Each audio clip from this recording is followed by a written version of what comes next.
Welcome into the latest edition of City Costs, where we take a look back at the week's news from Japan from this foreigner's perspective. And just remember, whilst the news is all real, the opinions are just my own, so definitely feel free to leave yours in the comments below. So what's been going on in Japan this week? Late night train services planned for the Tokyo Olympics. ANA tests autonomous bus at Haneda Airport. Japan court sentences Filipino women via remote interpreting. Could Japan take delivery of jewellery heist suspects currently thought to be on the run in the UK? Yokohama to get full-size Gundam robot. So first up this week, the Olympic Organising Committee and the Tokyo Metropolitan Government said this week that they are making arrangements with train service providers to lay on late-night trains during the Tokyo Olympics, which kick off on July 24th.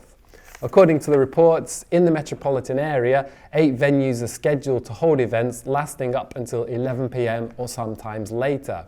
Train and subway services will be extended on around 60 lines operated by 19 companies serving this particular area. In the seaside area, where a lot of the Olympic venues are gathered, the Rinkai line is set to operate until around 2 a.m.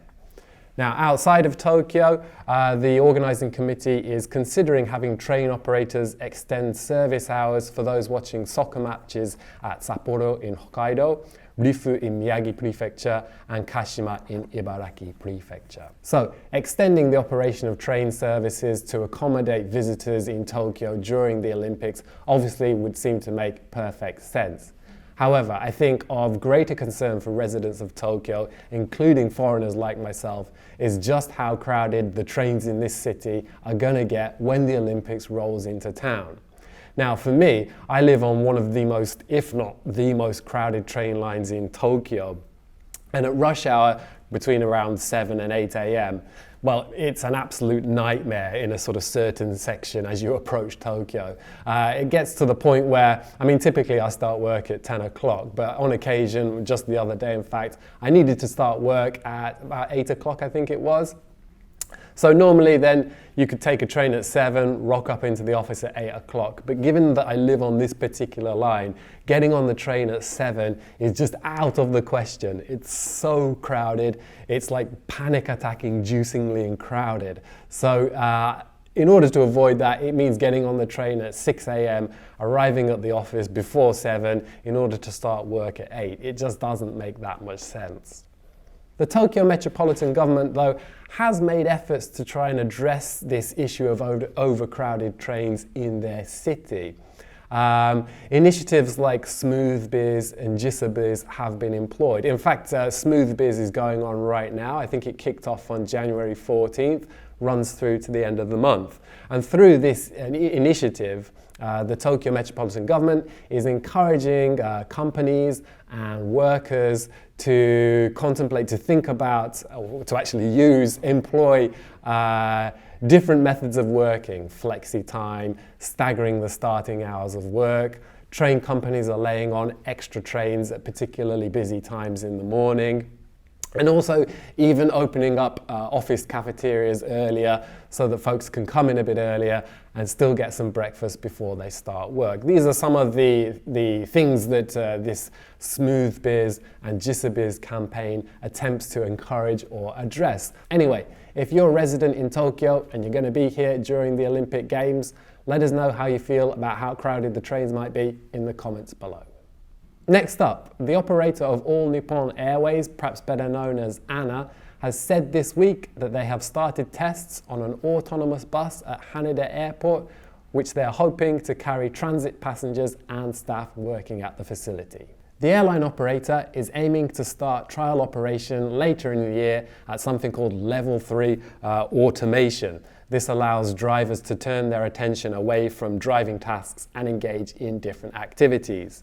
In the near future, ANA hopes to introduce Level 4 autonomous vehicles, which do not require a driver to be aboard, and other self-driving vehicles for its ground operations, such as aircraft towing, it has said. Also, at Chuba Airport in central Japan, a similar joint venture aims to introduce a small-sized autonomous bus to transport passengers later this year. Now, what's particularly interesting about this piece of news is that, according to reports, in 2018, the number of passengers who arrived at and departed from Haneda Airport increased 2.1% to 85 million. That's according to the Japan Airport Terminal, which manages Haneda Airport facilities. So the question here then is Haneda or Narita?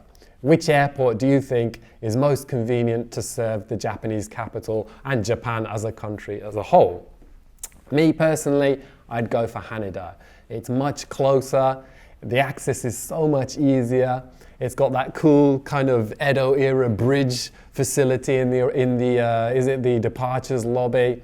It's a nice facility, and yeah, basically, compared to Narita, it's just much easier to get to. Narita seems so far away, and depending on where you live in Tokyo, access to that airport can be such a hassle. Even though it is Japan's major international hub, quite why they've stuck it all the way out there, I don't know. Anyway, it seems like Haneda is growing in recent years, and as well it might, because in my opinion, it's just far more convenient. How about you? Narita or Haneda? Let us know in the comments below.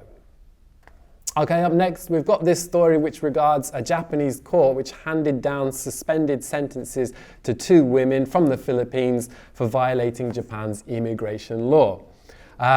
During proceedings, a video link system to communicate with an interpreter from a different court was employed for the first time. According to the reports, a Tagalog Japanese interpreter shown on a large monitor via video link told the 2 women the rulings when the Yamagata District Court imposed a prison term on the pair for 18 months. Now, again, according to the reports, video links have been used to connect the courtroom and a separate room in the same court for witness interrogations. And indeed, revised criminal procedure law, which took effect in 2018, now allows witnesses living away from courts to participate in questions remotely without having to travel there.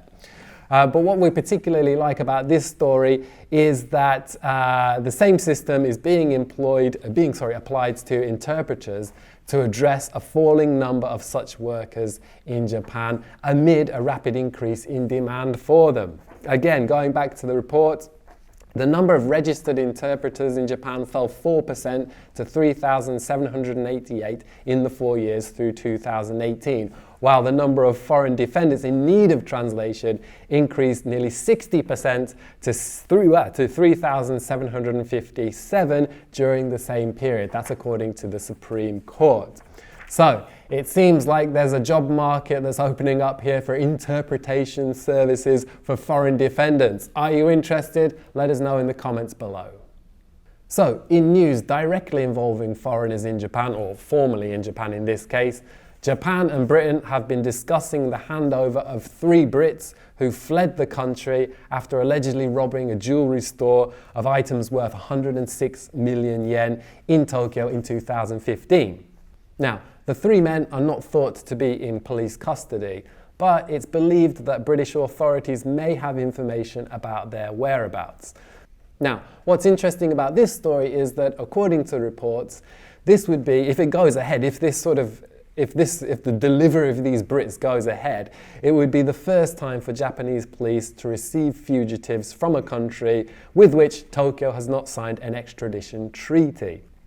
On the night of November 20th, 2015, the 3 men robbed 46 items of jewelry from a Harry Winston store in Tokyo's Shibuya ward, beating up a security guard and destroying showcases in the process, according to police. The Japanese police identified the 3 through security camera footage, and the 3 men left Japan 2 days after the heist. Finally, anime fans will likely have been excited to hear the news this week that a full-scale Gundam robot from the iconic Japanese anime series is set to take up residence in Yokohama from October this year. Part of the Gundam Global Challenge project, the robot will be based on the series' first-generation RX-78 model and will be 18 meters tall and have moving parts. According to the reports, the robot will stand within a 25-meter tall Gundam dock, which will also serve as a multi-level viewing platform, while the venue itself will also offer entertainment complexes with shops, cafes, and exhibitions. The attraction will stand alongside the Gundam factory Yokohama, which will open at Yamashita Pier from October 1st this year and operate through to October 3rd, 2021. Are you excited to see another gigantic Gundam statue rock up in Japan? Are you going to be heading over to Yokohama to check it out? Let us know in the comments below. Okay, just in a little bit of an editorial, you may remember that in edition 3 of City Cost, we talked about the New Year's auction that took place at Tokyo's Toyosu Fish Market and the bluefin tuna that fetched 193.2 million yen during that particular auction. That, of course, the successful bidder was once again Kiyoshi Kimura, he of the sushi chain restaurant Sushi Zanmai fame. Now, during that particular edition of City Cost, we didn't actually tell you anything about the fisherman who caught that particular tuna. Well, his name is Masahiko Yamamoto, and he comes from Oma town in Aomori Prefecture. Now, he caught that tuna on the morning of the 29th of December, that's of course last year, with his son.